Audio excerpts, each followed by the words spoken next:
Hindi na dapat ako magbuhat ng maraming bagay sa buhay paakyat sa tagumpay kasi papahirapan lang ako niyan. Dapat pag paakyat ka sa tagumpay, sino yung gustong sumama na hindi pa bigat, sumama. Pero kung sasama ka dito at magpapabuhat ka lang, wag na.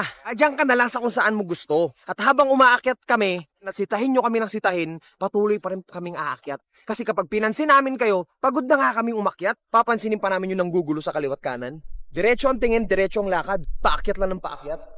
We can do this, man!